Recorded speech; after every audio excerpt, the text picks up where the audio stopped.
আমাদেরকে সবচেয়ে ভালোবাসেন আমাদের রব আল্লাহ। সত্যিকারের ভালোবাসার ডেফিনেশনটা হচ্ছে যে আপনি নিঃস্বার্থভাবে কাউকে ভালোবাসেন।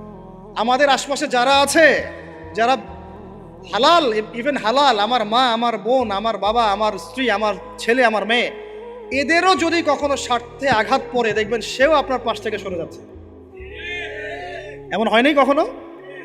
আপনার বন্ধু, আপনার ব্যবসার পার্টনার, আপনার বস, আপনার কলিগ, ওদের স্বার্থে আঘাত হলে ওরাও সরে যাচ্ছে পাশ থেকে, জিগরি দোষ সরে গেল পাশ থেকে, হয় না এমন? ভালোবাসা দুই প্রকার, বলেন কয় প্রকার? আমার সাথে বলেন, এখানে শেষ করে দিব 10টা মিনিট। ভালোবাসা কয় প্রকার? একটা হচ্ছে নিঃস্বার্থ ভালোবাসা। কি স্বার্থ? কোনো স্বার্থ নাই, নিঃস্বার্থভাবে ভালোবাসা। একটা হচ্ছে কোনো না কোনো স্বার্থ জড়িত আছে এমন ভালোবাসা। আপনার স্ত্রীর চাহিদাও যদি আপনি পূরণ করতে ব্যর্থ হন, দেখবেন স্ত্রীর সাথে আপনার গন্ডগোল লেগে যাচ্ছে, যদিও সে হালাল বৈধ। তাই না? এমন হয় না অনেক সময়? আমি তো অনেকদিন বলেছি, অনেকদিন আগেও বলেছি, 5 বছর 6 বছর আগে, যে মানুষ আসলেই মানুষের অবস্থানকে মূল্যায়ন করে। ভিতর থেকে মানুষকে শুধু মূল্যায়ন করে আল্লাহ রাব্বুল আলামিন। না হলে কি হতো? এই যে এত অন্যায় আমরা করেছি, আল্লাহ পাক কি আমাদেরকে ছেড়ে দিয়েছেন, ফেলে দিয়েছেন, গজবে ধ্বংস করে দিয়েছেন? এই যে আল্লাহ পাক যে আমাদেরকে মহব্বত করেন, ভালোবাসেন, তার প্রমাণ এগুলো। আল্লাহ পাক চান যে আমরা যেন ফিরে আসি। আল্লাহ পাক বলছেন, সারা দুনিয়ার সমান গুনাহও যদি সে করে ফেলে, আসমানের সমানও গুনাহ করে ফেলে, খালি তওবা করে ফিরে আল্লাহকে বলবে, আস্তাগফিরুল্লাহ আল্লাযী লা ইলাহা ইল্লা হুয়াল হাইয়ুল কাইয়্যুম ওয়া আতুবু ইলাইহি। আল্লাহ পাক বলছেন, খালেস তওবা করলে গুনাহ তো মাফ করে দিবই, আগের গুনাহগুলোকে নেকি দিয়ে পরিবর্তন করে দিব। না ভালোবাসা না? আল্লাহ পাক সৃষ্টি করেছেন আমাদেরকে ভালোবেসে। কোরআন খোলেন, সূরা সদ পড়েন, সূরা সদের মধ্যে দেখবেন আল্লাহ বলছেন, খালাকতু বিয়াদি মা মানাআকা আল্লা তাসজুদা খালাকতু বিয়াদাই, মানে তুমি ইবলিস কেন তাকে সিজদা করলা না যাকে আমি নিজ হাতে সৃষ্টি করেছি। এটা মহব্বতের বহিঃপ্রকাশ না? আল্লাহ আমাদেরকে নিজ হাতে সৃষ্টি করেছেন। আল্লাহ পাকের হাত কেমন এটা আমরা ব্যাখ্যা করতে যাব না, এর হাতের অর্থ কি সেটাও ব্যাখ্যা করার, তাহবিল করার দরকার নাই। কোরআনে আসছে যেভাবে সেভাবে আমরা ঈমান রাখবো, ঠিক আছে ভাই? এখানে আবার অনেকে অনেক তালগোল পাকায় ফেলে এবং বিভ্রান্ত হয়ে যায়, এদিকে যাওয়ার দরকার নেই। এখানে বোঝানো হচ্ছে আল্লাহ রাব্বুল আলামিন আমাদেরকে মহব্বত করে সৃষ্টি করেছে। এই পুরো সৃষ্টি জগৎটাই তো আল্লাহর মহব্বতের বহিঃপ্রকাশ। সবকিছু এত নিপুণভাবে চলতেছে, এটা মহব্বতের বহিঃপ্রকাশ না? আমি আপনাদেরকে নিয়ে যদি কোনোদিন কক্সবাজারের সৈকতে তারা দেখাতে পারতাম, তাহলে আমি বুঝাইতে পারতাম আপনাদেরকে যে এই মহাবিশ্বটা টিকে আছে কীভাবে। তারার মধ্যে একটা গাণিতিক ক্যালকুলেশন আছে যেটা সবাই জানে না। যারা একটু অ্যাস্ট্রোনমি নিয়ে পড়াশোনা করেছে তারা জানে। আপনার মানে মাথার বিবেকই উল্টায় যাবে যে এত সূক্ষ্মভাবে কিভাবে আল্লাহ রাব্বুল আলামিন এই মহাবিশ্ব সৃষ্টি করলেন। এক চুল এদিক ওদিক হলে পুরো বিশ্ব কায়নাত ধ্বংস হয়ে যায়। এটা কি আল্লাহ পাকের মহব্বতের পরিপ্রকাশ না? আল্লাহ পাক তো বরং বলেছেন পুরো সৃষ্টি পরিবারটাই আল্লাহর আল্লাহর পরিবারের অন্তর্ভুক্ত, সুবহানাল্লাহ। এমনকি আল্লাহ পাক আমাদেরকে বলেছেন, তোমরা জমিনবাসীর সবার উপর রহম করো, ইরহামু মান ফিল আরদ ইয়ারহামুকুম মান ফিস সামা। তোমরা সবার উপর রহম করো, দয়া করো। দয়া রহম এটা তো মহব্বতের একটা অংশ। তোমরা সবার উপর দয়া করো, রহম করো, মহব্বত করো। এটা কি হবে? তাহলে আল্লাহ পাক আসমানে যিনি আছেন, আল্লাহ পাক তোমাদের উপর রহম করবে ইনশাআল্লাহ। আমরা সেই মহান সত্তার ভালোবাসার থেকে বের হয়ে হারাম এই যৌন ভালোবাসার দিকে যাওয়ার চেষ্টা করেছি। আসলে এটা ভালোবাসা না, যৌনতা, এর দিকে যাওয়ার জন্য এইসব করছি। আল্লাহ পাক আমাদেরকে মাফ করে যেন হেদায়েত দান করেন। আল্লাহ পাক কত ভালোবাসেন এটা নিয়ে বলতে গেলে আজকে রাত শেষ হবে। দেখেন, আল্লাহ রাব্বুল আলামিন আদম আলাইহিস সালামকে সৃষ্টি করেছেন, করে সমস্ত নাম শিক্ষা দিয়েছেন। নাম মানে হলো ইলম। নাম মানে কি? ভালো না বাসলে আল্লাহ পাক কাউকে সবচেয়ে সেরা কিছু দান করেন। সূরা ৩ আল্লাহ পাক কি বলেছেন? ওয়া তিনি ওয়াজ জাইতুন, এগুলো শপথ করে, লাকাদ খালাকনাল ইনসানা ফি আহসানি তাকওয়িম। মানুষকে সবচেয়ে শ্রেষ্ঠ কাঠামো আল্লাহ পাক দিয়েছেন, দেন নাই? তো কাউকে যদি মহব্বত না করা হয়, তাকে আপনি সবচেয়ে সেরাটা কি দিতে পারবেন? আল্লাহ পাক আমাদেরকে মহব্বত করেন, ভালোবাসেন, এবং আল্লাহ চান আমরাও যেন তাকে মহব্বত করি, তাকে ভালোবাসি। এবং আমরা যদি কাউকে ভালোবাসি, আল্লাহর জন্য ভালোবাসবো। কাউকে ঘৃণা করি, আল্লাহর জন্য ঘৃণা করি। মহব্বত আল্লাহর জন্য, ঘৃণাও কার জন্য? আল্লাহর জন্য। আল্লাহ পাক সমস্ত ইলম শিক্ষা দিলেন, এটা কি ভালোবাসার বহিঃপ্রকাশ না? নূহ আলাইহিস সালামের কওম দীর্ঘদিন আল্লাহর কথা শুনে না, আল্লাহ পাক সবর করলেন, ধৈর্য ধরলেন, গজব দিলেন না, শেষ পর্যায়ে গিয়ে আযাব দিয়েছেন। এই যে আল্লাহ পাক সুযোগ দেন, সময় দেন, এটা কি আল্লাহ পাকের ভালোবাসা, দয়া না? এরকম প্রত্যেকটা কওমের ক্ষেত্রে হয়েছে। আমি তো ফিল করলাম এই ভালোবাসা নিয়ে ঘাটাঘাটি করতে গিয়ে যে আসলে আল্লাহ পাক যে আমাদেরকে সবচেয়ে বেশি মহব্বত করেন, তার সবচেয়ে বড় নিদর্শন কি জানেন? আমাদের কাছে আল্লাহ রাব্বুল আলামিন আল কোরআনের মতো কিতাব নাজিল করেছেন, আর আমাদেরকে আল্লাহ পাক নবী মুহাম্মদ সাল্লাল্লাহু আলাইহি ওয়াসাল্লামের উম্মত বানাইছেন। আল্লাহ পাক যে নবী মুহাম্মদ সাল্লাল্লাহু আলাইহি ওয়াসাল্লামকে এই দুনিয়াতে পাঠিয়েছেন না, এটাই সবচেয়ে বড় মহব্বত, সবচেয়ে বড় রহমত। কারণ তার সুন্নতে এমন কিছু নাই যেটা আপনি খুঁজে পাবেন না। আর তিনি আমাদেরকে যে মহব্বত করতেন, মুহাম্মদ সাল্লাল্লাহু আলাইহি ওয়াসাল্লাম আমাদেরকে যে মহব্বত করতেন, তিনি আমাদেরকে বলতেন যে আমরা তার ভাই। আমরা তার কি ভাই? মানে কি মায়ের পেটের ভাই? এটা বোঝানো হয় নাই। একটা হাদিসে তিনি বলেছেন আমি তো পিতৃতুল্য। তার মানে কি সত্যি সত্যি বাবা সন্তানের সম্পর্ক? রুহানি পিতা। তিনি কি ইমাম নন? তিনি ইমাম, তিনি নেতা, তিনি আমাদের শিক্ষক, তিনি নবী। তো তিনি আমাদেরকে যে মহব্বত করতেন, তিনি একদিন বলছিলেন নবী সাহাবীদের সামনে, কাশ আমি যদি আমার ভাইদেরকে দেখতে পেতাম। সাহাবীরা বলছেন, ইয়া রাসূলুল্লাহ, আমরা কি আপনার ভাই না? তখন নবীজি বলছেন, না, তোমরা আমার সাহাবী। আমার ভাই তারা যারা আমাকে না দেখেই আমার প্রতি ঈমান নিয়ে আসবে।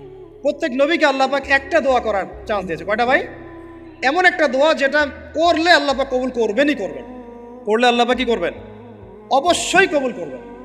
নবী সাল্লাল্লাহু আলাইহি ওয়াসাল্লাম বলছেন যে সমস্ত নবী এই দোয়াটা পৃথিবীতে করে ফেলেছে। আমি এই দোয়াটাকে মুলতবি রেখেছি যে কাল কিয়ামতের মাঠে আমি আমার উম্মতের জন্য সুপারিশ করবো ইনশাআল্লাহ। এবং নবী সাল্লাল্লাহু আলাইহি ওয়াসাল্লামের সুপারিশে বহু কবিরা গুনাহগার মুসলমান যারা জাহান্নামের ফয়সালা হয়ে গেছে, তাদেরকে আল্লাহ পাক কিছুটা শাস্তি ভোগ করালে হলেও আবার জান্নাতে নিয়ে আসবে। তিনি আমাদেরকে মহব্বত করেন না? করতেন না? চিন্তা করে তাহলে আমরা তার দিনকে কি মহব্বত করলাম, আমরা তার হুকুম হাকামের বিধিবিধান সুন্নতের কি মহব্বত করলাম, চিন্তা করেন। একটা হাদিসে নবীজি স্পষ্ট করে বলছেন এটা আমাদের জন্য একটা কষ্টি পাথর। এটা একটা কি কষ্টি পাথর। তিনি বলছেন, লা ইউমিনু আহাদুকুম, তোমাদের মধ্যে কেউ মুমিন হইতে পারবে না। কি হইতে পারবে না? মানে প্রকৃত মুমিন হইতেই পারবে না তোমরা। এ আমার উম্মত, তোমাদের মধ্যে কেউ প্রকৃত মুমিন হইতেই পারবে না যতক্ষণ না হাত্তা আকুনা আহাব্বা ইলাইহি মিন ওয়ালিদিহি ওয়ালাদিহি ওয়ান নাসি আজমাইন, যতক্ষণ না আমি মুহাম্মদ সাল্লাল্লাহু আলাইহি ওয়াসাল্লাম তোমাদের কাছে নিজের কি সন্তান, নিজের বাবা মা এবং সমস্ত মানব জাতির থেকে বেশি প্রিয় না হচ্ছে। আর এটা আবার বলি, নবীজি বলছেন কেউ ততক্ষণ পর্যন্ত প্রকৃত মুমিন হতে পারবে না যতক্ষণ না আমি মুহাম্মদ সাল্লাল্লাহু আলাইহি ওয়াসাল্লাম তার কাছে তার সন্তান, তার পিতা, এমনকি সমস্ত মানব জাতি থেকে বেশি প্রিয় না হচ্ছে। আমরা যারা আগামীকালকে এইটার প্রিপারেশন নিয়েছি, আসলে কি আমাদের কাছে নবী প্রিয় বেশি না আমাদের দুনিয়ার স্বার্থ বেশি প্রিয়? যারা এগুলো করবে তাদের কাছে কি সত্যিই নবী প্রিয়? তাহলে তারা করতে পারতো না। যদি নবী আমাদের কাছে সবচেয়ে বেশি প্রিয় না হয়, আমরা মুমিন হতে পারছি না। আর যাদের কাছে নবী প্রিয় তারা কখনো এমন হারাম কাজে যেতে পারবে না। যারা যাচ্ছে তারা কখনোই নবীকে ভালোবাসে না, কোশ্চিনকালেও না। শোনেন, উমর রাদিয়াল্লাহু আনহুর নাম শুনেন নাই? বললে অনেক কথা ভাই, অনেক কথা, কোনটা রেখে কোনটা বলে। উমর রাদিয়াল্লাহু আনহু একদিন এসে বলছেন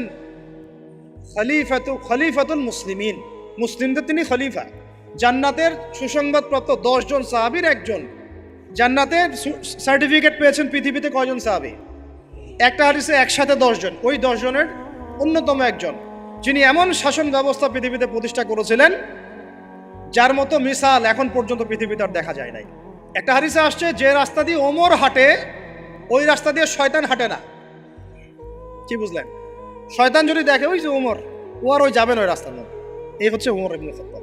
আমার পরে কোনো নবী নাই। নবীজি বলছেন আমার পরে কোনো নবী নাই, লা নবিয়্যা বা'দি, আমার পরে কোনো নবী নাই। যদি হতো তাহলে ওমর হতো, যদি হতো তাহলে ওমর হতো। অন্য একটা হাদিসে আসছে আমার পরে কোনো নবী নাই, তবে তুমি আমার, এটা অন্য সাহাবী সম্পর্কে, আলী ইবনে আবি তালিব সম্পর্কে, তুমি আমার জীবনে তেমন মূসার জীবনে হারুন ছিল যেমন। এটা হচ্ছে আলী ইবনে আবি তালিব। এখানে কথা হচ্ছে উমর রাদিয়াল্লাহু আনহুর মতো মানুষ নবীর কাছে এসে বলছেন সাল্লাল্লাহু আলাইহি ওয়াসাল্লাম, ইয়া রাসূলুল্লাহ ওয়াল্লাহি লা উহিব্বুক, আল্লাহর কসম করে বলছি আমি আপনাকে অনেক মহব্বত করি, ইল্লা মিন নাফসি, আমার নফসের চেয়ে বেশি না। মানে আমি আমার জানের চাইতে আপনাকে বেশি মহব্বত করি না। কথা কি বুঝতে পারতেন কি? মানে আমি আপনাকে অনেক মহব্বত করি ইয়া রাসূলুল্লাহ, সব কিছু থেকে বেশি মহব্বত করি, কিন্তু আমার নিজের জানের চেয়ে বেশি না। নবী সাল্লাল্লাহু আলাইহি ওয়াসাল্লাম বলছেন, লা ইয়া উমর, এখনো মুমিন হওনি ওমর। কাকে বলছেন? কাকে বলছেন? জান্নাতের সার্টিফিকেট প্রাপ্ত একজন মানুষকে। লা ইয়া উমর, এখনো হওনি। তখন নবী সাল্লাল্লাহু আলাইহি ওয়াসাল্লামকে তিনি একটু পরে আবার বলছেন, ইয়া রাসূলুল্লাহ ওয়াল্লাহি আলান, এখন লা হাব্বা ইলাইয়া মিন কুল্লি শাই হাত্তা মিন নাফসি, এখন থেকে আপনি আমার কাছে সবচেয়ে বেশি প্রিয় সব কিছু থেকে, এমনকি আমার নফসের থেকেও বেশি প্রিয়। তখন নবীজি বলছেন আলান ইয়া ওমর, এখন ওমর, এখন তুমি মুমিন হলে। তাহলে যারা আমরা নবীর সুন্নতের খেলাফ এইসব অপসংস্কৃতি, নোংরামি, জেনা, ব্যভিচার, কনসার্ট, নাটক, সিনেমা, পরকিয়া, এইসব তথাকথিত ভালোবাসা দিবস, এই জেনা দিবসগুলো পালন করছি, আমরা কি আসলেই নবীকে ভালোবাসি? আমরা কি সত্যি আল্লাহকে ভালোবাসি? আল্লাহ পাক আমাদেরকে বোঝার তৌফিক দান করেন, জাহিলিয়াত থেকে ফিরে আসার তৌফিক দান করেন। এরকম প্রচুর ঘটনা। ভালোবাসা তো এগুলোর নাম। ভালোবাসা কাকে বলে জানেন? সাহাবীরা বাসায় যেতেন, আবার দৌড় দিয়ে আসতেন নবী সাল্লাল্লাহু আলাইহি ওয়াসাল্লামের চেহারাটা একটু দেখার জন্য। এটা নাম ভালোবাসা। আপনারা যদি উমরা করতে যান, হজ করতে যান, দেখবেন বারবার আপনার নবীর রওজায় গিয়ে সালাম দিতে মন চাইবে, যে আরেকবার দেখা করে আসি, আরেকটু দেখা করে আসি, আরেকবার সালাম দিয়ে আসি। ভালোবাসা কোনো স্বার্থ আছে এখানে? নবী সাল্লাল্লাহু আলাইহি ওয়াসাল্লাম কি আমাদের কাছে কোনো স্বার্থ দাবি করেছেন? আল্লাহ করেছেন। এগুলো ভালোবাসা। এই ভালোবাসা হলো প্রকৃত ভালোবাসা। আর এগুলো যেটা চলছে এটা হচ্ছে যৌনতা। এগুলো কি চলছে? যৌনতা। ভালোবাসার নাম দিয়েছে এখন যৌনতা। এগুলো ভালোবাসা না, এগুলো পাশবিকতা, প্রবৃত্তির দাসত্ব। প্রবৃত্তি মানে মন যা চায় তাই করতে যাচ্ছে। আপনার মন চাইছে একটা মেয়ের সাথে রাত কাটাবেন, এটাকে আপনি ভালোবাসা নাম দিলেন, কিন্তু এটা হচ্ছে ভালোবাসা না, এটা কি প্রবৃত্তি, পশুত্ব, দাসত্ব, পশুত্বের দাসত্ব করছে। আল্লাহ পাক আমাদেরকে কথাগুলো বোঝার তৌফিক দান করুন। এরকম সাহাবীরা কত ত্যাগ করেছেন। তালহা রাদিয়াল্লাহু আনহুর নাম শুনেন না অনেকেই।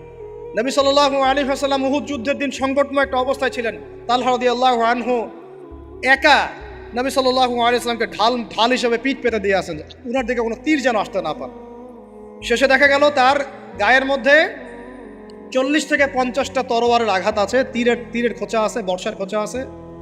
এই অবস্থায় তিনি নবীকে কাঁধের মধ্যে নিয়ে উহুদ পাহাড়ে উঠেছেন নবীকে সেভ করার জন্য। ভালোবাসা। এটা কি? কোন স্বার্থে? কিসের স্বার্থে? দুনিয়ার স্বার্থে?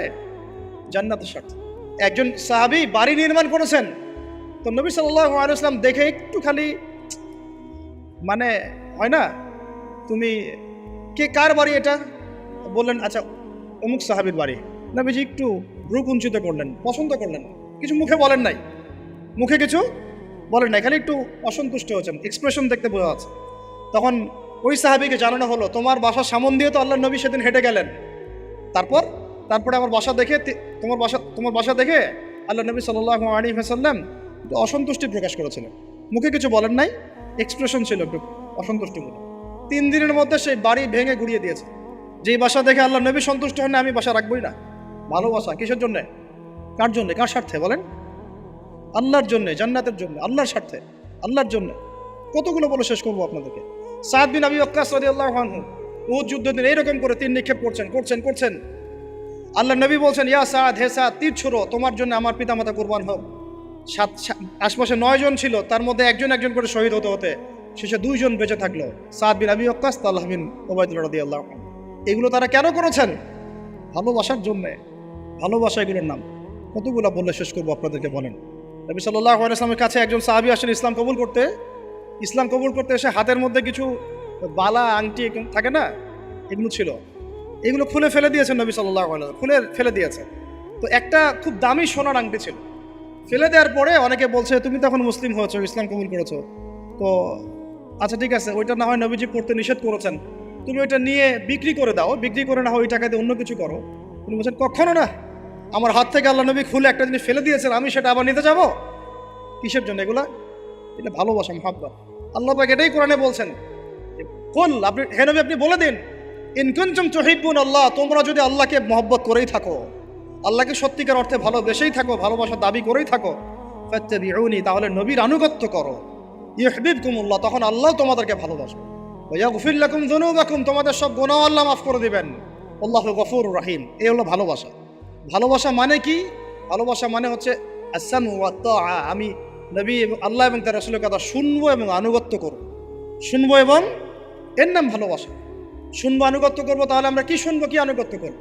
আমাদেরকে প্রথমে কোরআন পড়তে হবে, কোরআনের অনুবাদ জানতে হবে, কোরআন অনুযায়ী জীবন করতে হবে, 5 ওয়াক্ত নামাজ পড়বো ইনশাল্লাহ, হালাল খাবো, যাকাত দিব, রমজানের সম রাখবো, নবীর সুন্নাহ অনুযায়ী জীবনযাপন করব, এবং সুন্নাহ বিরোধী, কোরআন বিরোধী, ইসলাম বিরোধী কোনো কাজে আমি লিপ্ত হব।